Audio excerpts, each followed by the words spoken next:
Hello. Today, I bring you guys two stories about Ouija board experiences. Two different people that experienced more or less the same feeling or kind of the same thing with a Ouija board. It's not about seeing ghosts, getting haunted, but a feeling that they both had doing the same thing. Probably you believe, or probably you don't. But if you don't believe and you are going to try this out, make sure to follow the rules. Because if you don't have enough respect for it, it might become your next reality. Let's begin with our program, What Crawls in the Night.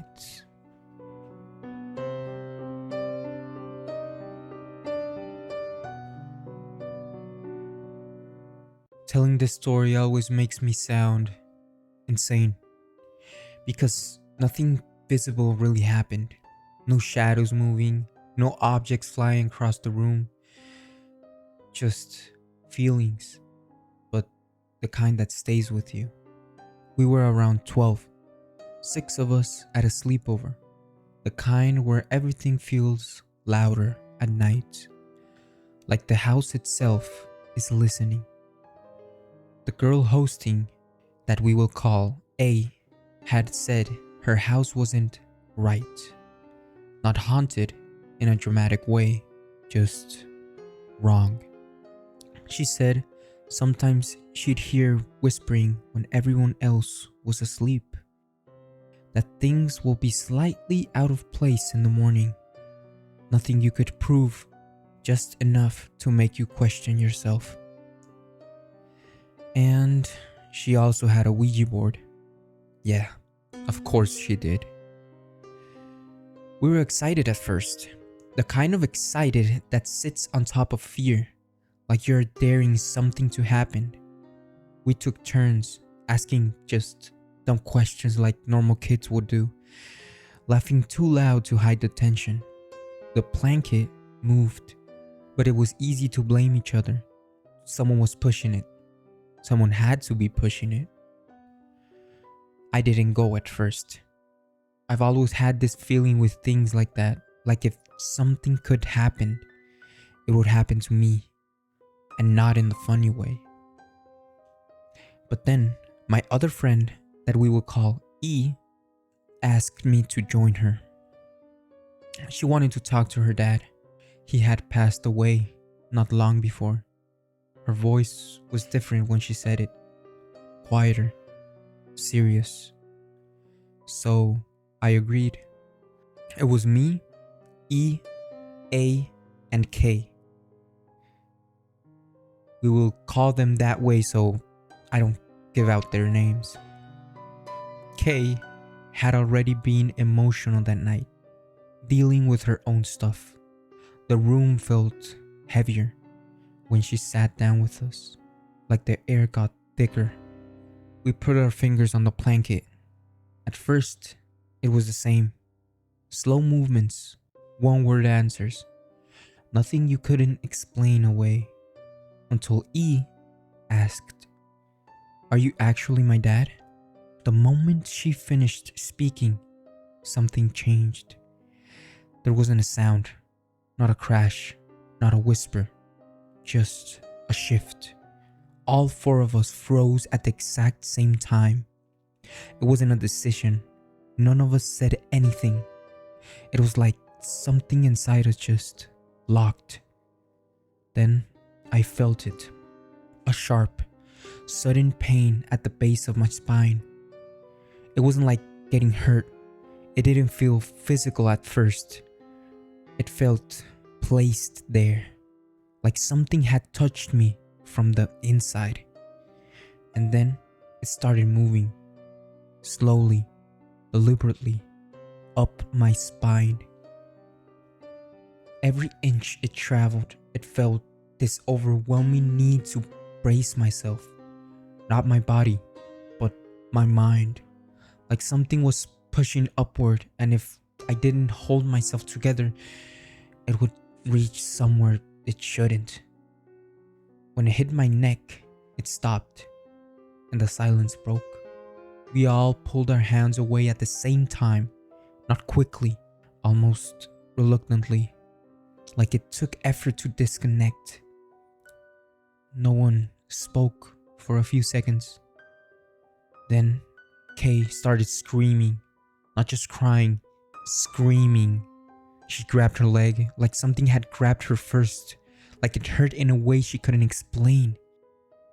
She ran out of the room, still yelling, like she needed distance from something we couldn't see. The girls who weren't playing ran after her. The rest of us just sat there. E was the first to speak. Her voice was shaking. She said she felt something move up her spine too, but it went to her arms. They were still aching. A said it spread through her whole body, arms, legs, but faded quickly, like whatever it was passed through her. When Kay came back, she was still crying. She said it went down her spine into her leg and it hadn't stopped hurting. Then they all looked at me. I told them the truth. It only went up my spine and it didn't hurt anymore. But I didn't tell them the worst part, that when it reached my neck, it felt like it was waiting, like it had decided something. After that, nothing happened.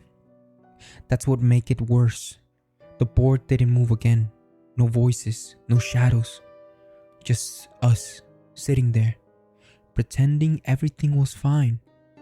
Laughing too hard at nothing. Jumping at small noises. At one point, someone said they could see a face in the TV reflection. We all believed it. Or maybe we just needed something we could point to. Something outside of us. Because what happened at that board didn't feel outside. I never touched a Ouija board again. Not because I think something followed me, but because for a few seconds that night, it felt like something almost got in. Well guys, that was the first story. I'm gonna continue with another story about the same topic, Ouija boards. So you guys haven't finished the video quite yet. On these short stories, I'm gonna try to do another story so the video gets a little bit longer, 15-14 minutes, something like that, so you guys could enjoy it. So enjoy the second story of the night. Hello. My parents split up in the mid-2000s. Nothing dramatic, just one of those quiet separations where everything feels off, but no one really talks about it. My mom moved into a small apartment not far from our old house. That first year, she changed. Not all at once. It was gradual.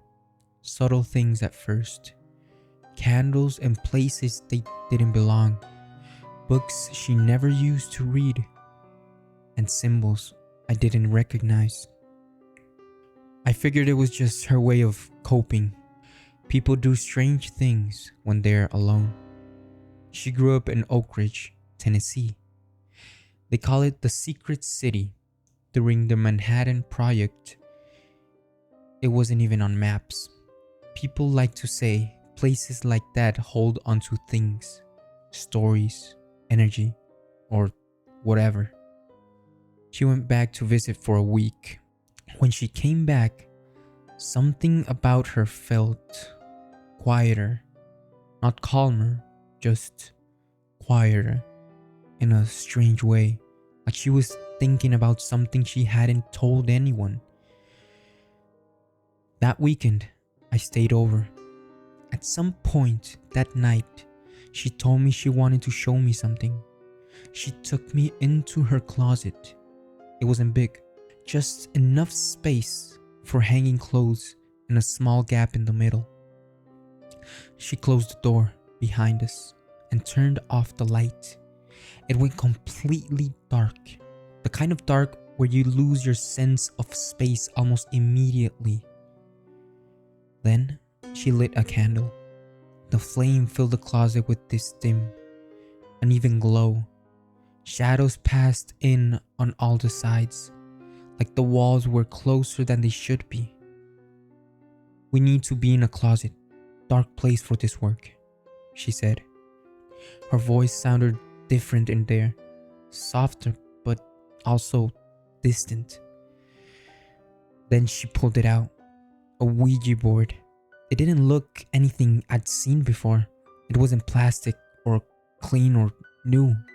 It was old wood, worn down, edges softened with age, and embedded into it were small teeth, not decorative, real, yellowed, uneven. "I got this from back home," she said. I remember thinking it was weird, but not scary. At least not yet. I didn't really believe in that stuff. I was curious more than anything. And she placed it between us. We put our fingers on the blanket. At first, nothing happened. We asked questions, dumb ones, random things. We waited and nothing really happened. 5 minutes passed. Then something changed. It was invisible. There was no sound, just a shift. The air inside the closet moved. A faint draft brushed against my face. That didn't make sense. There was no vents. The door was closed. The space was sealed. The candle flickered once, then again, then harder. The flame bent sideways like something had passed through it. That's when I felt it, at the back of my neck, a faint tingling, like when your arm falls asleep, except it wasn't numb, it was aware, focused. It spread slowly from my neck to my shoulder, down my arms. Every inch it traveled, it felt more intentional, like it wasn't just happening, it was being guided. I didn't move. I didn't want to. By the time it reached my hands, my fingers didn't feel like mine anymore, and the blanket moved, not suddenly, not violently. Slow, controlled, like something was learning how to use it. I looked at my mom. She was staring at the board, eyes wide, not surprised, but recognizing it. I feel it too. We kept asking questions. I don't remember most of them because they didn't matter. The answers came slowly, dragging across the board in a way that felt almost deliberate. Then she asked one I'll never forget. "Where will the boys go on their next vacation?" The blanket stopped. For a moment, everything felt still again.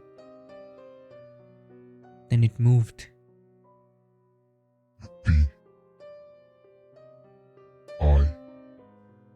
B-I-S. I remember saying it out loud, almost laughing. "Disney World?" The blanket said. Yes. Something about the way it stopped there felt final. We didn't ask anything else. She blew out the candle. The darkness rushed back in instantly, like it had been waiting. We left the closet and didn't really talk about it again. Life went on. Years passed. It became one of those weird memories you don't think about too much until it lined up. After that night, my dad started dating someone new. Eventually, she invited us to stay with her in Orlando. That summer, he flew me and my brothers out. We stayed in her condo, and we went to Disney World. It hit me there. Not all at once, just a quiet realization that settled in and didn't leave. The question hadn't been, where will we go? It was where will the boys go? My mom wasn't included. She never was. I tried to tell myself it was coincidence, but the part that never sat right with me wasn't the answer. It was the feeling in that closet, because when the blankets started moving, it didn't feel like something was coming through the board. It felt like something had already been there, waiting for us to touch it. Well guys, that was today's stories. Hope you guys liked it. If you guys liked it, please leave a like, subscribe, share it with a friend. Let's grow this community. And remember, don't ignore the sounds tonight. You've already awakened it. Good night, and don't let the bedbugs bite.